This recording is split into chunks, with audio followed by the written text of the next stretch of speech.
I suffer from a condition called Charles Bonnet Syndrome, which causes visual release hallucinations. It's surprisingly common among people with gradual loss of vision, yet very few talk about it. I was the same way, too scared at first to share what I experienced. I'm Andrew, and at 26, my life changed forever.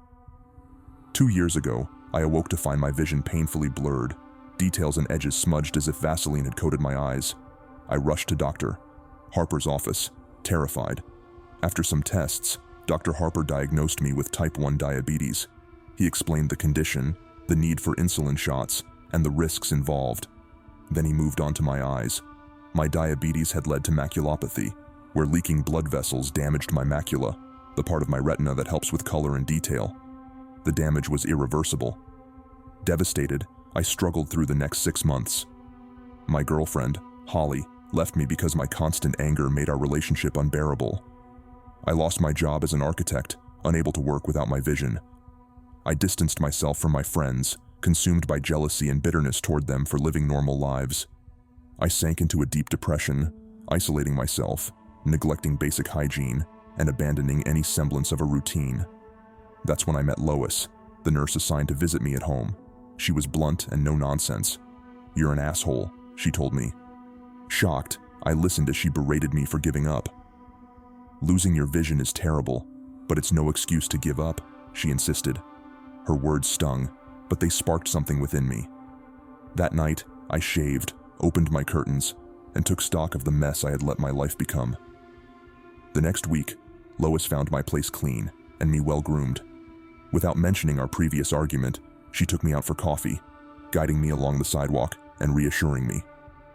It was a small step, but it felt monumental.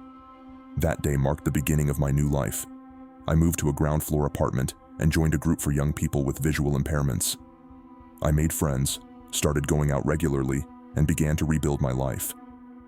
Then, 1 year ago, the hallucinations started. It began with a Victorian funeral carriage in my living room, complete with horses and a driver. It was vivid and detailed, unlike the usual blurry shapes I saw. I panicked, but when I looked again, it was gone.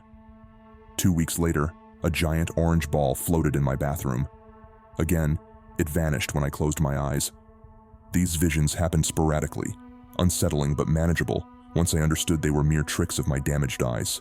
But then, I saw her, the tall woman. It was nighttime, and I was getting a glass of water when I spotted her in the kitchen corner. She was tall and hunched, wearing a mix of odd clothing, a tuxedo jacket over a ruffled dress shirt, red bow tie, red shorts, black nylons, and sparkling red heels. What unnerved me most was her face, obscured by a bowler hat, and her wide, malicious grin. She had a third arm, claw-like and poised above her head, pointing at me as if tracking my movements. I closed my eyes and counted to 5. When I opened them, she was gone. But the vision haunted me. She was different from my previous hallucinations, more real, more terrifying. I tried to shake it off, convincing myself she was just another hallucination. But her presence lingered in my thoughts, causing me anxiety. My friend Jason noticed my agitation and insisted I talk about it.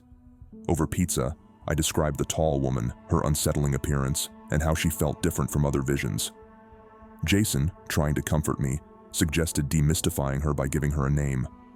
We settled on Helen, short for Helen Highwater. Naming her made me feel more in control, and for a while it helped. But Helen kept appearing, and each time she terrified me more. One night, after having drinks with friends, I came home to find her at the end of my hallway, her hands reaching for me. I closed my eyes, expecting her to vanish, but when I opened them, she was inches from my face, her grin wider than ever. I screamed and ran out of my apartment, calling Jason for help. He came over, we searched the apartment, but found nothing. We dismissed it as another hallucination, albeit a terrifying one. The hallucinations continued, but I tried to brush them off, convincing myself they were harmless. But Helen was different. Her presence felt malignant, unlike any other hallucination I'd had. Jason suggested treating her like any other hallucination, but deep down, I knew she was different. Then, last night, I saw her again in my bedroom.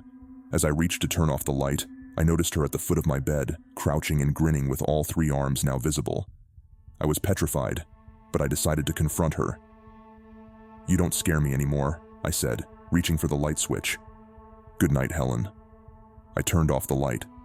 In the darkness, I felt a sense of triumph until I heard her voice, rasping and chilling, from the foot of my bed. "Good night, Andrew."